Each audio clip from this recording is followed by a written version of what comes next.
Buenas noches, profesor. Por medio del presente video me permito enviarle un informe de la clase que observé del 17 de octubre del presente año, en el cual no pude asistir por problemas que usted ya conoce.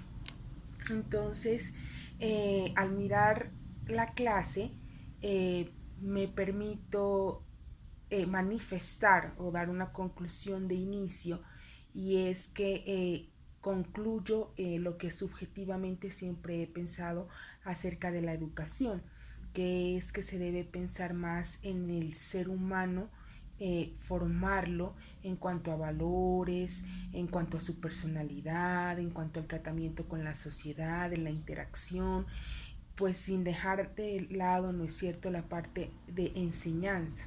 Yo siempre he dicho por eso que nosotros somos formadores, más no educadores, porque siempre la mayoría, digamos, de mis compañeros les han dado una prevalencia a que el estudiante aprenda y se ha dejado a un lado el humanismo. Empecé a mirar la clase y usted inició con un video de Catherine Ward, donde ella dice que la sociedad y la cultura son temas inherentes a la educación. Dice que hay que darle nuevas apuestas pedagógicas, y situación a la que yo estoy totalmente de acuerdo por lo que le había manifestado anteriormente, puesto que sí, debemos enfocarnos mucho más en el bienestar del ser humano, porque yo pienso que cuando el ser humano está bien integralmente, también puede dar muchos mejores resultados. Hice un pequeño resumen que voy a leer algunos apartes, pues porque es imposible aprendérselo de memoria. Entonces se dice que porque después de siglos seguimos atados a la colonia. Es importante recordar que la colonia sigue existiendo y hay una matriz de poder como entra como control de los seres, dice, ¿no? Para pensar que unos somos superiores y otros somos inferiores. Situación que creo que en nuestra profesión la miramos al diario vivir, ¿no? Ya que miramos que siempre en la parte educativa hay una jerarquización desde el aula, docente, estudiante. Inclusive hay compañeros, hay colegas que no les permiten a los estudiantes que aporten, o que de pronto en muchos casos hasta nos contradigan en nuestra cátedra, ¿no? Entonces ahí se mira lo que Catherine Ward manifiesta, que dice que es una matriz de poder, que más que una colonización es una matriz de poder, y es así. La otra cosa de la colonialidad dice que es la modernidad, que la pedagogía no es limitada a la educación, que la lucha de los movimientos hacen un tipo de pedagogía, que la pedagogía no solo es transmisión de conocimiento. Situación que también es, digamos, en eso sí difiero mucho, porque por ejemplo, yo, digamos, en el área de humanidades, como son las ciencias sociales, el español, eh, yo siempre he mirado que los colegas sí dogmatizan un poco al estudiante. Yo creo que debemos enseñarles las doctrinas y que ellos escojan, y enseñarles a pensar, porque particularmente el estudiante siempre tiende más, lo hablo desde mi perspectiva, ¿no?, que soy docente de bachillerato. Ellos quieren, digamos, o se inclinan a ser como uno, más cuando le tienen una admiración. Entonces, a veces sí se aprovecha el profesor, digamos, de dogmatizar, especialmente los de ciencias sociales. Yo, por ejemplo, cuando le comento una situación personal de mi vida laboral, cuando he llegado a las instituciones a dar ciencias sociales, porque mi perfil también es para dictar ciencias sociales, la mayoría de los estudiantes se inclinan hacia el socialismo, hacia el comunismo, hacia que todo se les debe dar, hacia que todo se les debe proveer el Estado, situación que, digamos, sí ha sido implementada por el docente. Y yo a ellos siempre les he dicho, miren, yo les enseño qué es socialismo, qué es capitalismo, qué es comunismo, y con todo, ¿no? Con sus pro y con sus contra. Y enseñarle al estudiante a elegir y argumentar esa lección. Yo pienso que eso es lo más importante. La pedagogía decolonial dice que son procesos de sembrar algo diferente. Hay que pensar desde América Latina. Es lo más importante para decolonizar. Hay que aprender a desaprender para aprender de otro modo, no hay que caminar en línea recta. Yo pienso que eso es importantísimo, aprender a enseñar de otra manera, porque y sobre todo desde nuestro ser, ¿no? Desde nuestras costumbres, desde nuestras características como latinoamericanos, como colombianos, como nariñenses, como pastusos, porque eso sí influye en el aprendizaje. Y entonces, por ejemplo, nosotros yo que pertenezco a la Secretaría Departamental de Nariño, a uno aquí lo pone a reflexionar, ¿no? Con lo que Catherine Wall decía, porque yo he tenido la oportunidad de estar en diferentes regiones, entonces sí uno debe adaptarse a las costumbres y digamos a la formación del estudiante para poder llegar a ellos y para poder enseñar. Entonces a veces el gobierno nos quiere implementar modelos de regiones que no tienen nada que ver con nosotros. Y ahí viene, digamos, la problemática. Uno tiene que analizar el estudiante desde su formación, desde sus creencias, desde su particularidad, digámoslo así.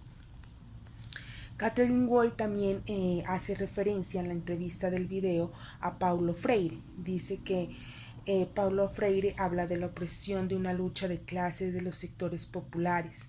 Habla desde el hombre y dice que no debe ser así, que siempre debe decirse seres humanos si uno se quiere referir al ser humano en sí, perdón la redundancia, o sino que debe decir hombre y mujer, o él y ella. Dice que es interesante este proceso, ya que se dice que el aprender y desaprender también es muy importante, ¿no?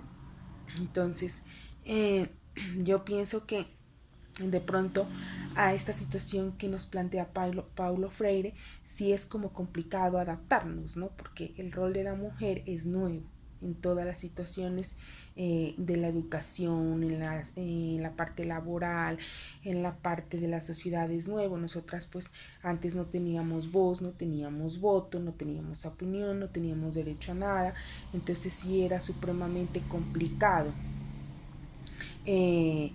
digamos, aportarle a la sociedad así lo hubiéramos querido, y así a través de la historia pues hay infinidad de mujeres que son supremamente brillantes, ¿no? Pero pues desafortunadamente no se nos dio la oportunidad en su momento, y entonces yo sí pienso que las adaptaciones y los cambios son difíciles, ¿no? Difíciles de asimilarlos.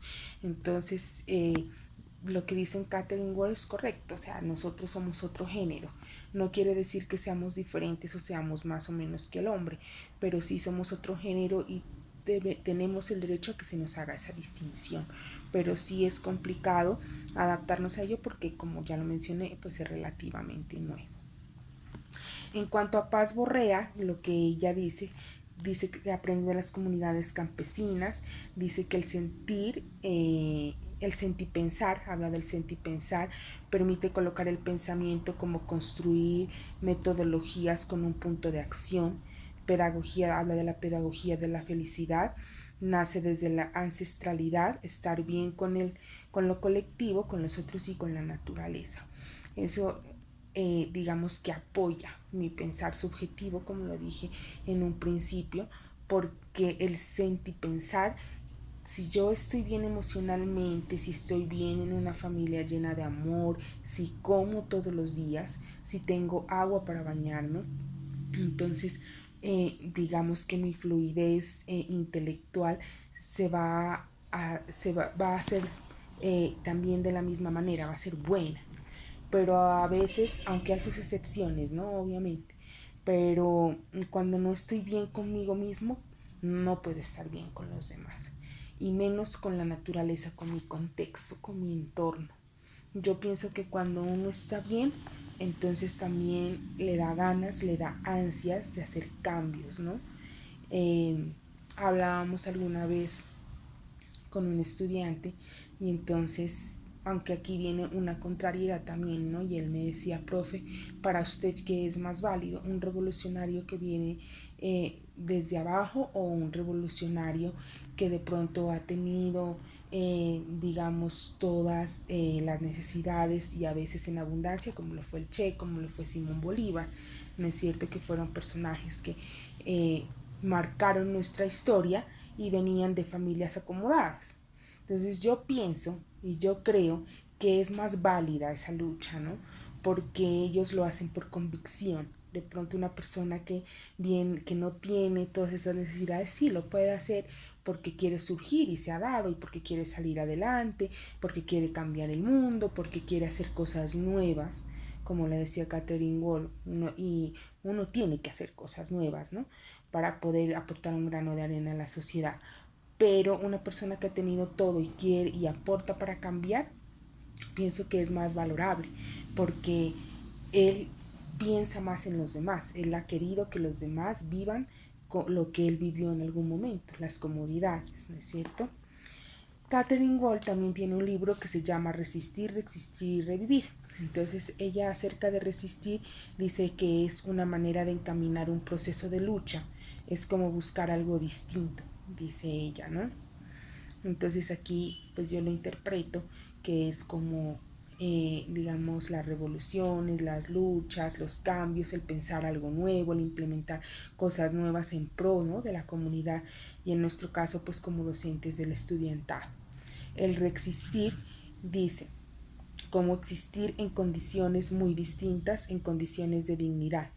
El reexistir, lo que yo le decía anteriormente. O sea, hay personas que quieren reexistir porque no lo han tenido, no lo han tenido.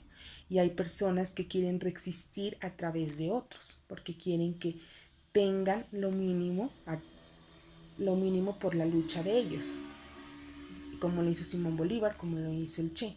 Ellos quisieron que la sociedad de pronto reexista, ¿no? Reexista como ellos reexistieran, teniendo lo mínimo.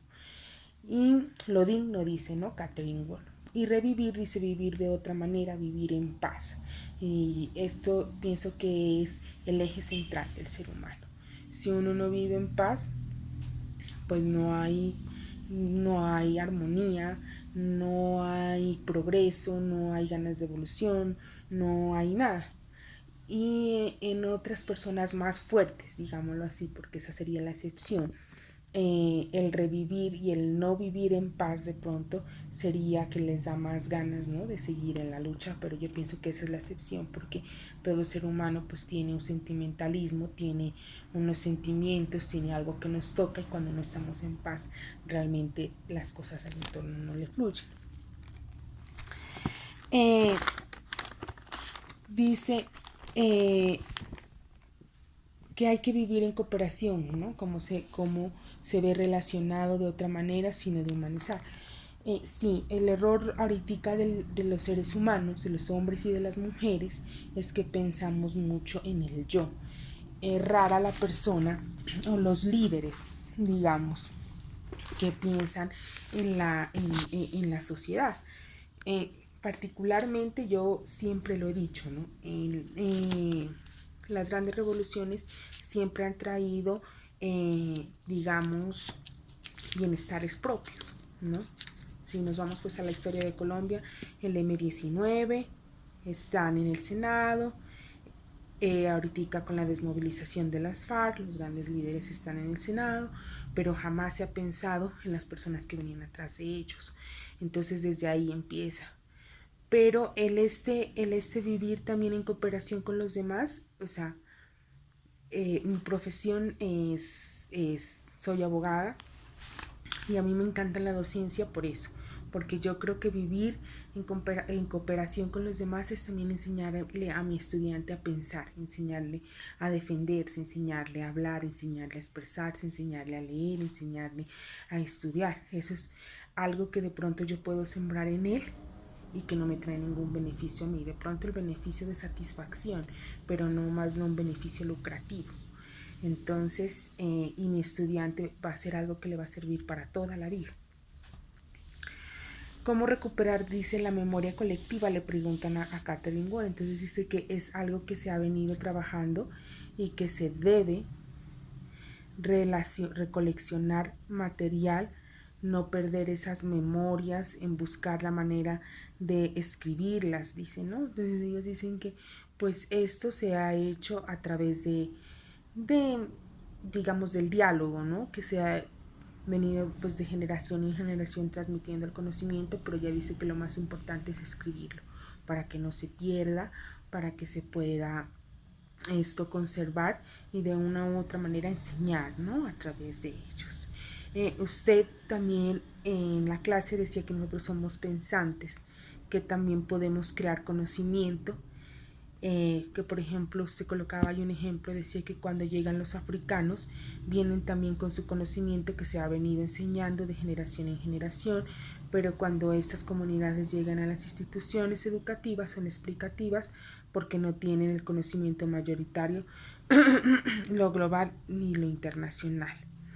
Entonces dice que a veces en el aula de clases se ignoran los comportamientos de los estudiantes. En cuanto al ejemplo de las comunidades negras, pues a mí me llamaba mucho la atención porque sí hay un choque, sí hay un choque de cultura y a mí siempre me ha llamado mucho la atención eso porque yo soy, así tenga mi piel blanca, yo soy descendiente afro, mi papá era negro, mi mamá es blanca, entonces siempre me ha llamado la atención mucho la cultura de ellos y pues mi padre también nos la enseñaba a mi hermana y a mí. Entonces, pero sí, en el transcurrir de mi vida me he dado cuenta que en la convivencia con mi madre sí había un choque, porque tanto el uno como el otro quería imponer su cultura. Entonces yo llevo ese ejemplo a la educación, ¿no? Y ellos, me imagino, pues en este tiempo sí es tan complicado que a veces llega una persona negra con unas costumbres diferentes, con una forma de expresarse diferente, de comportarse diferente y es rechazada en la comunidad, ¿no? Me imagino en ese tiempo que ellos eran obligados a pensar como la gente blanca, a educarse como la gente blanca. Y se les robó, se les cortó su manera de pensar, se les cortó su manera de educarse, se les cortó su manera de creer en un ser superior. Entonces, eso sí es supremamente complicado y eso debería replantearse. Por eso Doris Summer decía, ¿no? En el próximo video decía, tenemos que hacernos a la idea que la educación es multicultural, multiétnica, que hay diversidad de personalidades, hay diversidad de colores, hay diversidad de todo y desde ahí se debe pensar y se debe respetar el pensamiento, la manera de aprender, la manera de expresarse. Y debemos enseñarles también a nuestros estudiantes que hay que respetar la perspectiva del otro. Usted nos decía, después se miró un video de Doris Summer, ¿no? Que decía, y usted hizo una introducción donde dice que al igual que Catherine Wall, pues le da mucha importancia al pensamiento de la mujer, que ella invita a las madres cabeza de familia a hacerles talleres de tejido, ella trabaja con lo informal, que no han tenido educación, ella dice que en algunos territorios las tasas de natalidad y de mortalidad se definen para los estándares de la creación de cárceles, ¿no? Y se empieza a plantear el número de cárceles y dice que va a haber un número de delincuencia. Entonces usted nos decía, ¿por qué no pensar? Decía usted en la clase, ¿por qué no pensar mejor en crear más escuelas que en crear más cárceles, ¿no? En la entrevista de Doris Zoom, entonces ella dice que el humanismo para pensar libremente, que el humanismo es importante para pensar libremente. Y le preguntan que cómo mejorar la educación de calidad. Entonces dice, ¿cuál es el lugar de las humanidades hoy en día? Y ella dice que es preocupante, ¿no? Que la humanidad en la universidad, ya que la gente se dedica más que todo, digamos, a sacarle la parte lucrativa a estas humanidades. Y dice que la humanidad lo ven, es algo necesario en el ser humano. Y me llamó muchísimo la atención algo que Manuel Kant en su momento, ¿no? De la ilustración, en su época de la ilustración, lo planteó y que dice que la razón no basta para ser libre. Con la razón miras la verdad, dice él, pero no alcanzas la libertad. Para alcanzar la libertad es necesario el juicio, el cual se capacita a través del pensamiento. Y por mi profesión, con esto de Manuel Kant, que lo trajo a colación Doris Sommer en su entrevista, pues me vine yo, digamos, por mi profesión, la traje, me vino a la mente un juicio, ¿no? Un juicio donde están condenando a un homicida, a un asesino, ¿no es cierto? Ahí se aplica toda la razonabilidad del caso, todo, porque se aplica la ley, se aplica sus antecedentes, se miran las causas, las consecuencias, pero de una u otra manera hay un juicio, o sea, hay una interacción de opiniones. Y si no fuera por esa interacción de opiniones, no hubiera verdad. Entonces no hubiera libertad, porque gracias, digamos, a que yo puedo llegar como defensor a un juez y interactuar con él y decirle las razones y crear juicio, como la misma palabra, como lo decía Manuel Kant, pues el juez no podría dar una sentencia eh, razonable, ¿no? De acuerdo a lo que sucedió. Entonces esto me llamó mucho la atención y me parece supremamente importante. Y en cuanto a la educación también, porque si nosotros nos limitamos simplemente a transmitirle conocimiento a un estudiante, pues es complicado, ¿no? Porque lo estaríamos tratando como una máquina. Pero si nosotros le enseñamos a pensar, si nosotros le enseñamos a criticar con argumentos, nosotros le enseñamos a decir no estoy de acuerdo, sí estoy de acuerdo, a dar su opinión, entonces él ahí va a ser libre, porque él ahí va a transmitir lo que él está pensando, sin importar que ese pensamiento coincida con el del docente o no. Eh, las humanidades dice que tienen un papel supremo importante para la sociedad. Dice que se puede aprender hoy de las narraciones del siglo XIX. Lo que hace falta hoy en día, dice Doris Sommer, es una nueva educación sentimental. La lectura del siglo XXI seducía al lector. Las novelas tenían que capacitar al ciudadano a ser otro. Eh, Las novelas son una educación sentimental. Hoy en día hace falta no desear lo mismo, la misma pareja, que a todo le parece bien. Hace falta imaginar un país multinacional, multilingüístico, multiétnico, lo que yo había traído a referencia anteriormente. Eh, sí, de pronto eh, nos hace falta incentivar mucho a nuestros estudiantes, digamos que crearles como esa curiosidad para que ellos puedan leer, para que ellos puedan criticar, para que ellos desarrollen su cerebrito. Y si de pronto estamos sometidos, y ahí también me incluyo yo ahí, a un estereotipo, ¿no? O sea, miramos mucho la máquina, o sea, el ser humano con sus características, que es mono, que es de ojos verdes, que es alto, que es gordo, que es flaco, tiene buen cuerpo, pero no miramos lo de adentro, porque lo de adentro de pronto es lo que a nosotros nos permite aprender e interactuar. Y lo que decía Catherine Wall también era cuando interactuamos, creamos sociedad. Entonces, eso nos falta, simplemente nos limitamos a mirar, pero más no interactuando. Dice que los niños, y aquí trae a colación lo que usted nos había dicho cuando se inició el examen, que los niños varones que no saben leer hasta los 8 años van a acabar en la cárcel. Esa es la conclusión de una estadística que se dio en Estados Unidos. Todos los que sabemos leer tenemos una responsabilidad. Deberían haber campañas de alfabetización. Y es así. O sea, nos quedamos con la estadística y ya. Nos quedamos con el número y ya. Como lo que ha pasado ahora en la pandemia.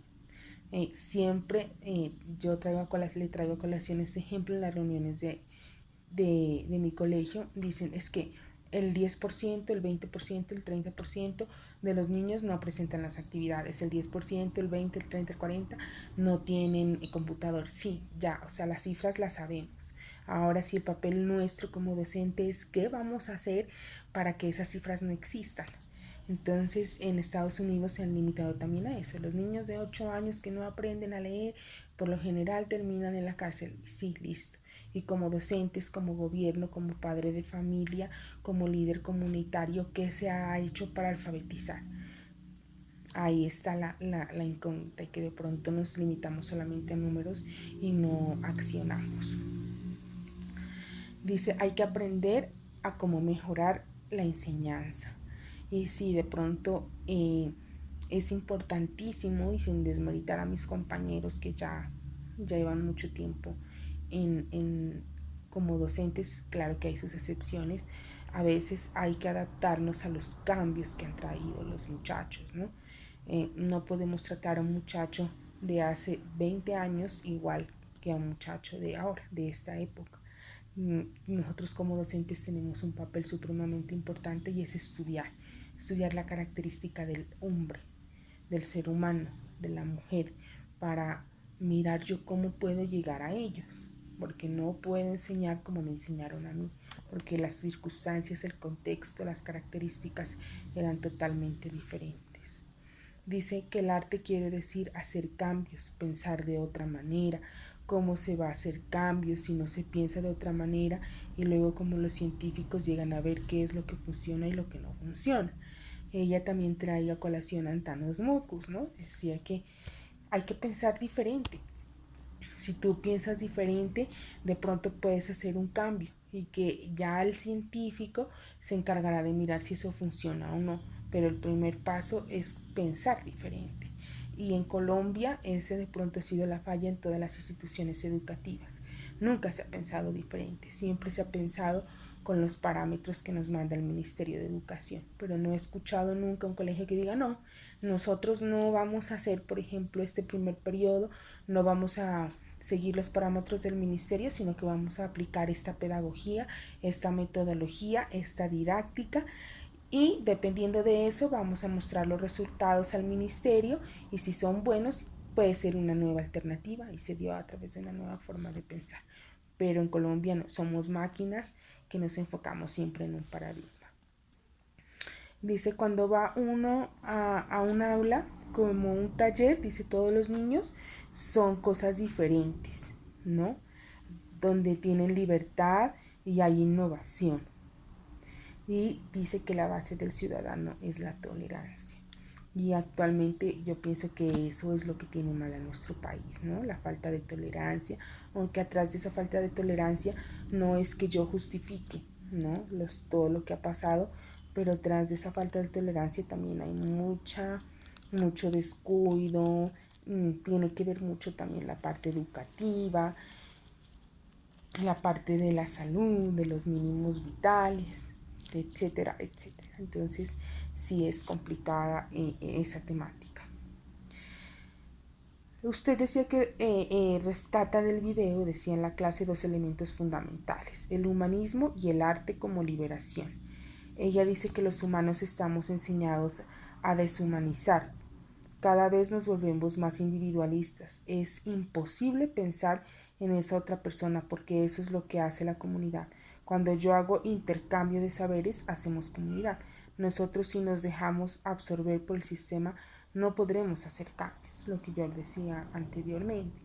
Y sí, o sea, todos pensamos en uno. O sea, es raro los que piensen en los demás, ¿no? Y es difícil también, dentro de las condiciones y los contextos que se dan aquí en nuestro país, es supremamente complicado.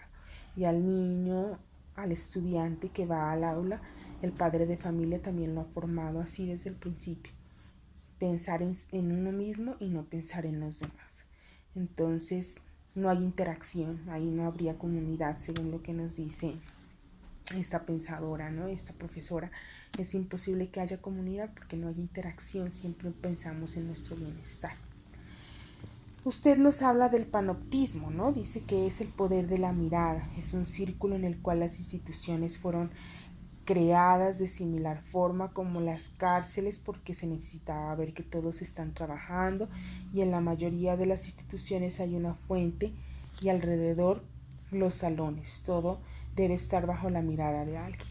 Yo pienso que esto se da porque no hay convicción. Y en el principio de los tiempos se dio así, porque si yo como docente tenía un alumno negro, por ejemplo, o un alumno indio, y no le enseñaba desde la perspectiva de un español, pues iba a ser decapitada, iba a ser expulsada de estos territorios, ¿no es cierto? Entonces siempre tenían que estarme observando para que mi cátedra fuera colonizadora. Pero actualmente no se da por eso, la vigilación, sino se da por la convicción. Porque si todas las personas que trabajamos y todas las personas, todos los docentes vamos con amor a enseñar y no lo hacemos por un salario, sino que lo hacemos porque uno se siente feliz en el aula con el estudiante, enseñando fuera diferente.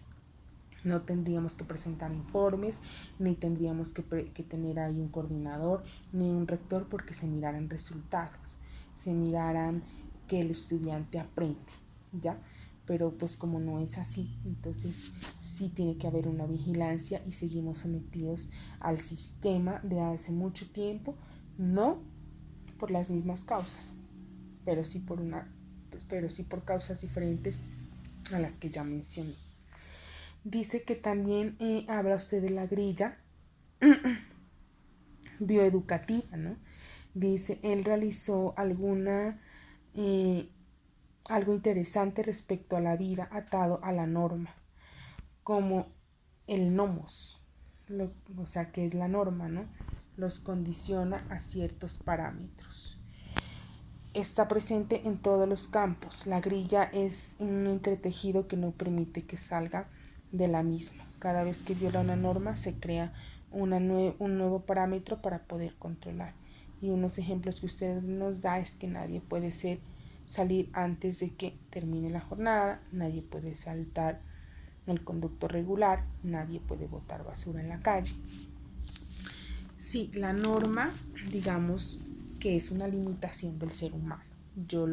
Yo que soy conocedora de la norma y que soy profesional en eso, lo digo así, es una limitación del ser humano. Pero ¿por qué será esa limitación? Porque el ser humano no tiene convicción, no tiene amor a su comunidad, no tiene amor por el otro, porque siempre buscamos el bienestar propio a pesar de todo. Entonces, si no hubieran esas normas y con ese pensamiento de que solamente soy yo, primero yo, entonces se cometerían infinidad de cosas, ¿no? Se violaría, se iría en contra de la libertad de la otra persona muchísimas veces. Algo bonito de esto es las comunidades indígenas. En las comunidades indígenas hay amor por la comunidad, hay amor por la naturaleza, hay amor por su contexto y allá las normas son limitadas. Las normas, no hay tantos estatutos como los hay aquí, digamos, en la jurisdicción ordinaria. En la jurisdicción indígena encontramos normas especiales y siempre van a ser supremamente reducidas a las que nosotros manejamos. ¿Pero por qué? Porque ellos siempre trabajan en pro de su comunidad. Ellos no piensan en sí mismos, ellos piensan como comunidad. Entonces, ahí no encontramos la diferencia, es diferente. Sarah Batman, después usted nos coloca una lectura y habla de Sarah Batman, ¿no? Que dice que Sarah Batman es una esclava africana, bueno, que la trajeron a Inglaterra y tenía un cuerpo diferente al estereotipo, ¿no? Que se manejaba en Inglaterra, pues que tenía una cola muy grande y tenía unos genitales, ¿no es cierto?, también diferentes a los nuestros. Y entonces ahí nos deja una lectura del fetichismo, donde yo tomé muchos apartes, que dice que, bueno, dice que el caso de la mujer africana, ¿no?, que es Sara, conocida como la Venus, ¿no?, traída de Inglaterra en 1810 desde la región del Cabo en África por un granjero. Era presentada como una bestia, se la presentaba enjaulada, tuvo 2 niños y se casó también con un africano y hablaba holandés y algo de inglés. En un juicio donde se la presentó para proteger sus derechos, se declaró felizmente de estar en Inglaterra. Dice, luego reapareció en París, donde enfermó de viruela gravemente en el año de 1815. Tanto en París como en Londres dice que fue un espectáculo, y se hacían caricaturas de ella, ya que medía 1,40, tenía nalgas promulgadas, al igual que sus genitales. De ella se puede decir que carga su forma tras de sí. Sara tiene una diferencia, no cabía dentro de lo común de las mujeres inglesas.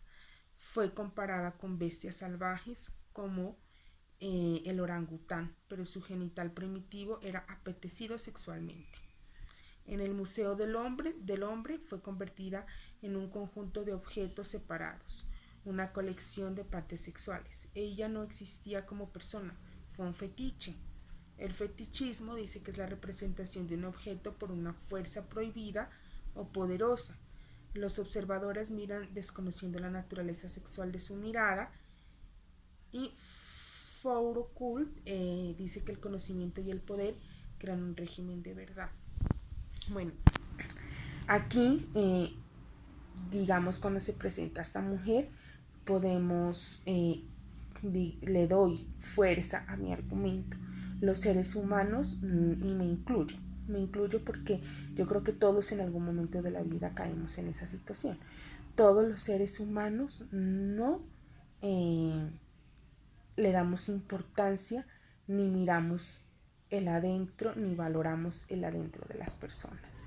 Siempre miramos el cascarón, miramos lo de afuera. Y este es el caso de Sara. A pesar de que era Sara diferente, creaba un interés, creaba un fetiche, especialmente pues en los hombres, pero nunca se preguntaron qué sentía ella, qué pensaba ella. Podía ser inclusive igual o tener los mismos pensamientos o los mismos estereotipos o las mismas conductas de una mujer inglesa. Y ahí me coloco a pensar y yo digo,